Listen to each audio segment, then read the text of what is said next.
Hi, you're listening to Childless and Moving Onward.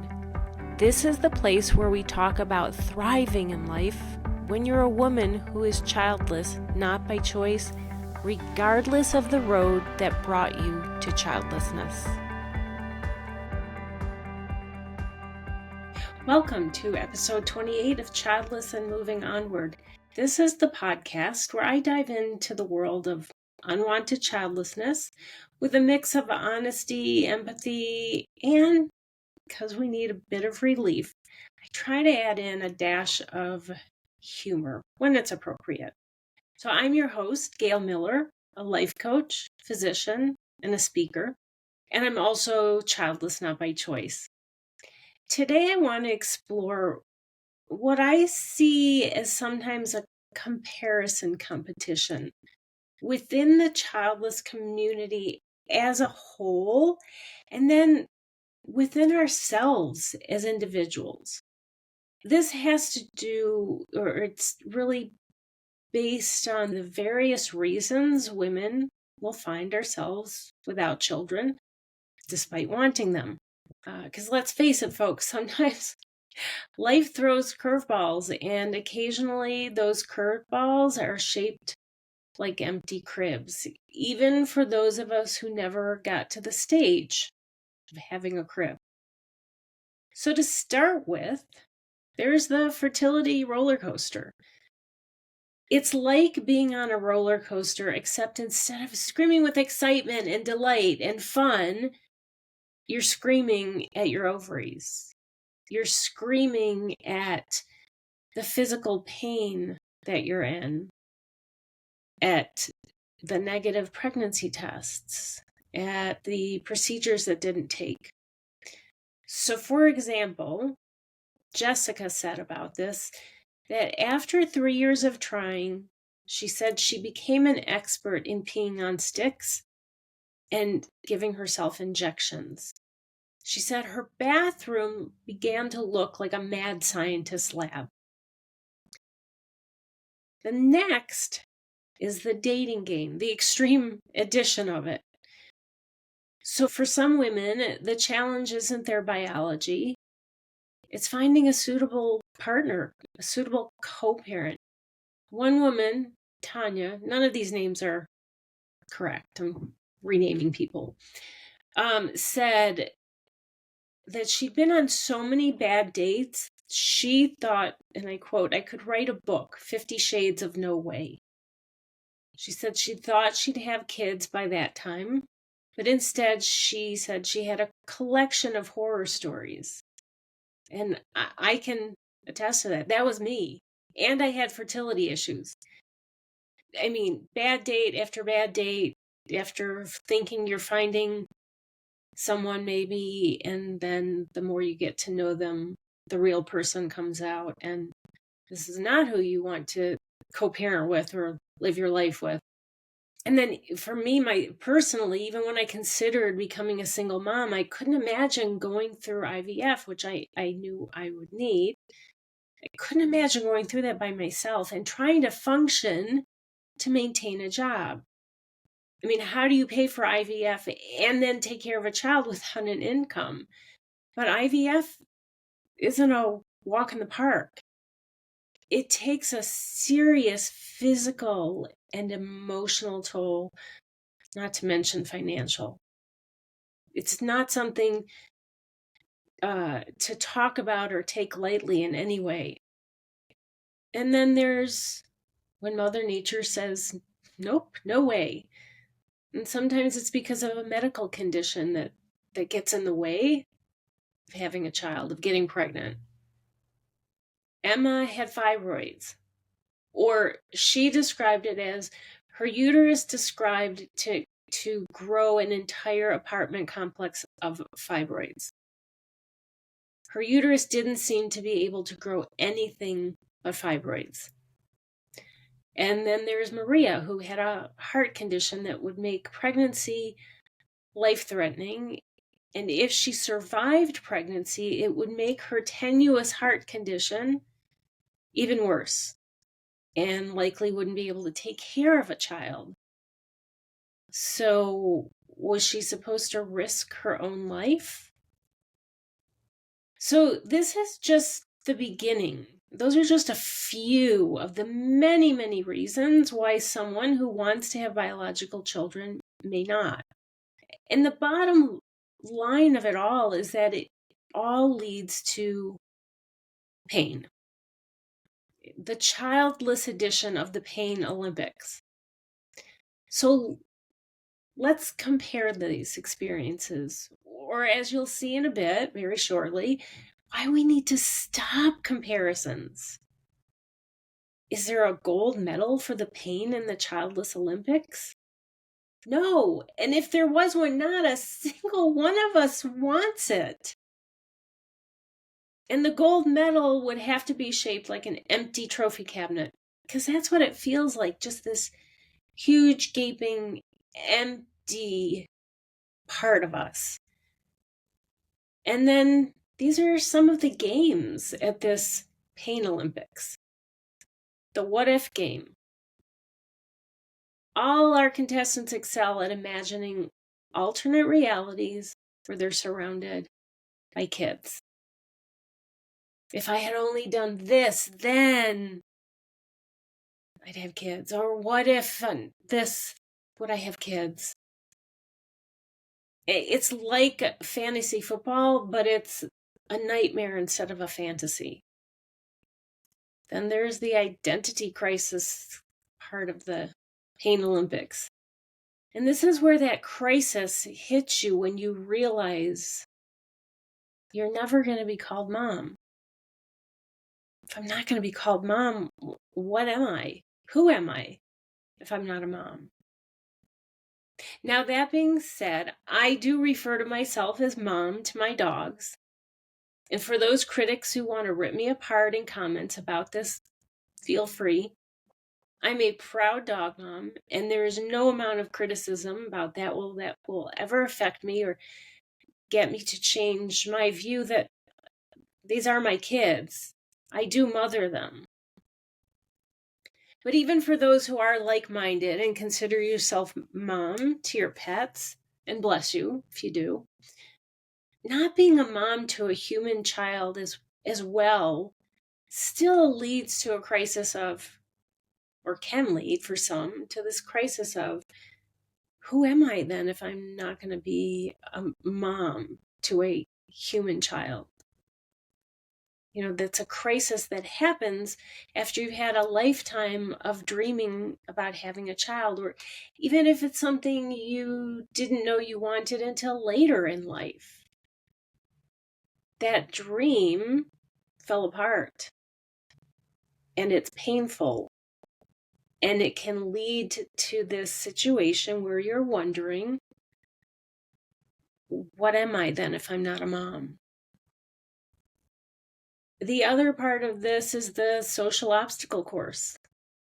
It's navigating baby showers and kids' birthday parties, family outings, holidays. It becomes this extreme sport. How do I navigate this? And so for anybody who has creative excuses for leaving early, please put them in the comments. You get bonus points.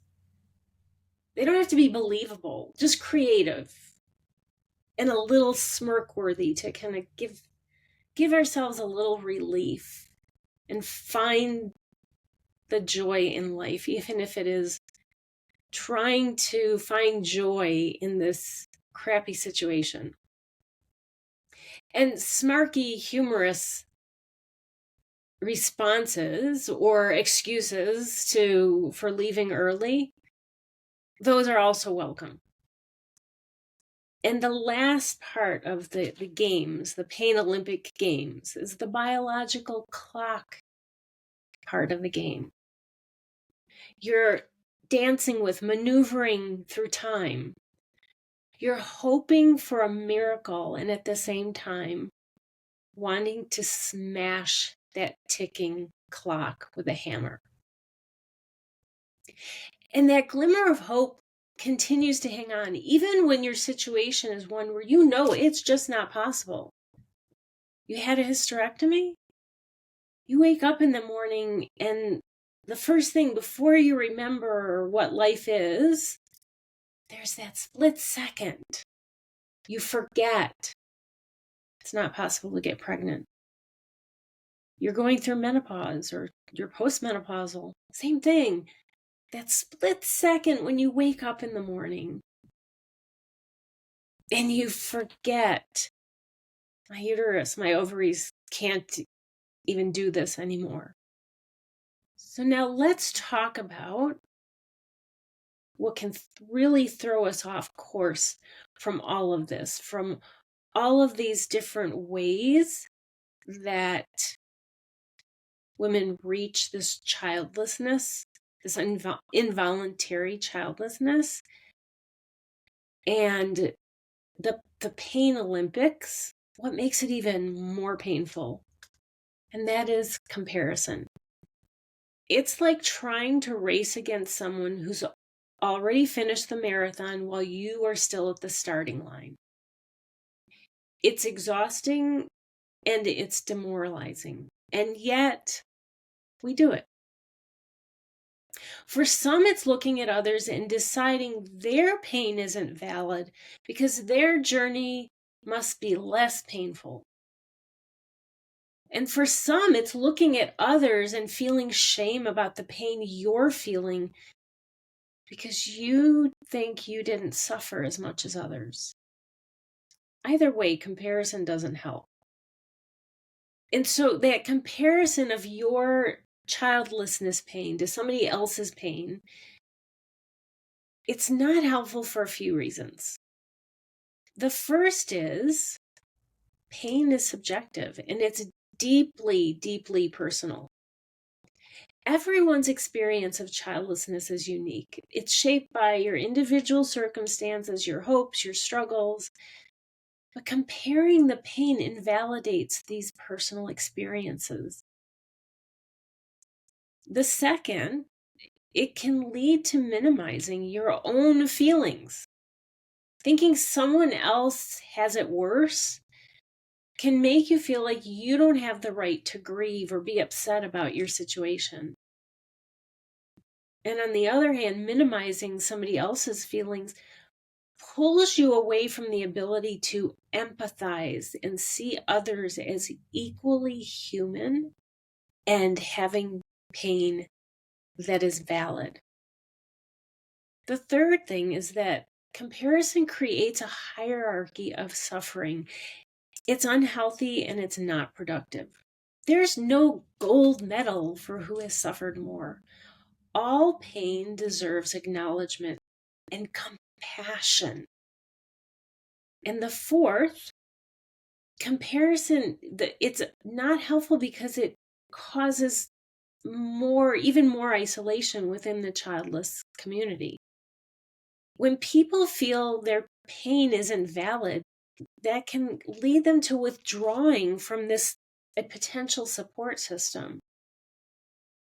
And when you feel others' pain isn't valid, then you may be inadvertently pushing others away from a support system.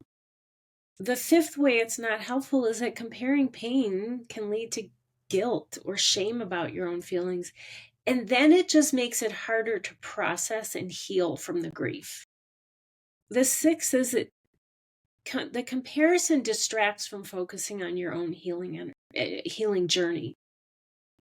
When you're spending energy comparing your experiences to others, that's energy that's wasted.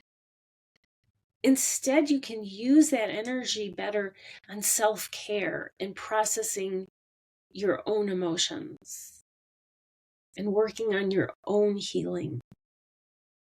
The seventh way that it's not helpful is that when you compare, it creates resentment or bitterness towards others who are in similar situations. It's not this, they're not saying they're the same. Everyone's path to childlessness is different, but it's similar in that you're all getting to that same place. You do not have children and you want them. And when you create resentment to others who are in the same circumstances or the same end circumstance of no children, it fractures support networks. Why do we want to ruin those support networks? We're already othered in other groups. Don't other childless women. Don't make them outsiders, and don't make yourself an outsider. Comparison perpetuates this misconception that there's a right way to experience childlessness. No, the reality is that all experiences are valid. All circumstances that led to being childless are valid. Not worse, not less than. And the last reason why comparison is just troublesome, it doesn't actually alleviate suffering. And in fact, it can often make people feel worse. So instead of comparing, it's more helpful to acknowledge that all experiences of involuntary childlessness come with their own unique challenges and pain. Instead, focus on mutual support, mutual understanding, and empathy within the childless community. That is far more beneficial for everybody's healing. So, what do you do about this? How do you get to that place? Well, and this is going to be kind of hard for some to take initially. So listen, just pay attention first. And it's about finding those silver linings. No, this is not about toxic positivity. Just look at the positive. It's not another look at the positive exercise. But I promise you can get to a place in life where you can find silver linings.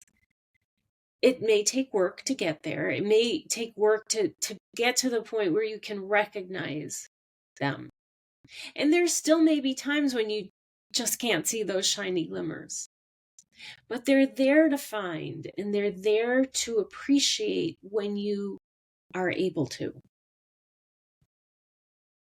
So despite the challenges and the comparisons that can weigh us down and get in the way of healing, many women do find ways to embrace this childless life and feel a little bit of the child freeness, right? That experience of, well, I don't have children, I wanted children, but I'll find some benefit in life, some way to make this childless life feel meaningful. And the first is join forces with other childless women. It's kind of like forming an Avengers team, only instead of saving the world, you're saving each other from awkward conversations about baby names or diaper changes or the terrible twos and on and on and on, right? The second is redefine what success looks like to you. Realize that having it all doesn't have to include children. That may be where you started in life, that having it all included having children, but that's not the reality that you've reached. But recognize that having it all doesn't have to include children, and it doesn't. Instead, having it all may include that you get some extra sleep, or you get to do travel that you wouldn't have been able to do otherwise. Okay. It's not to say, oh, just look at that and the pain goes away. It doesn't. But find those ways to see life from a different viewpoint and see the good that you can have. A third way that women are finding to embrace this life and find fulfillment is channel your maternal instincts into pets. It can be incredibly fulfilling. But do be prepared that there may be some competition over who gets the best spot on the couch. And if pets aren't your thing, don't worry. Look at what does interest you. What can you turn into a hobby that brings you fulfillment? Gardening? Even if you live in an apartment, there are ways to do this. You don't have to have a plot of land to nurture plants. You like to create art, knitting. How about volunteering? There are so many opportunities out there, but you have to be open to looking. Not just looking, but being open to seeing and internalizing that you can find other ways to feel fulfilled. How about for those of you who are aunts? Aunt like a boss. Become the cool aunt who gives inappropriate gifts and teaches kids swear words if that's your thing, right? That was me a little bit. Didn't go over well with my siblings, but my nieces and nephews liked it. So remember, there's no right way to navigate this journey. Whether you rode the IVF roller coaster, whether you dealt with a rebellious uterus, found the dating world to be more ghostly than human, or any other path to unwanted childlessness, your experience is valid. Remember that life without kids doesn't have to be a tragedy. It can be a bit of a comedy, even if it's only a small smirk. If you can learn to laugh, occasionally even, at the absurdity of it all. All right, that's it for today, and I will be back with you next week. I appreciate you listening. I hope this episode was helpful to you. If you liked what you heard, schedule a free discovery call with me to see how I can help you to feel worthy and live a fulfilling life. To schedule, click on the link in the episode notes, or you can find it on my website at pathonward.com. You can also see more from me on Instagram at Childless Path Onward and Facebook and YouTube at Path Onward. Until next week, thanks again for listening.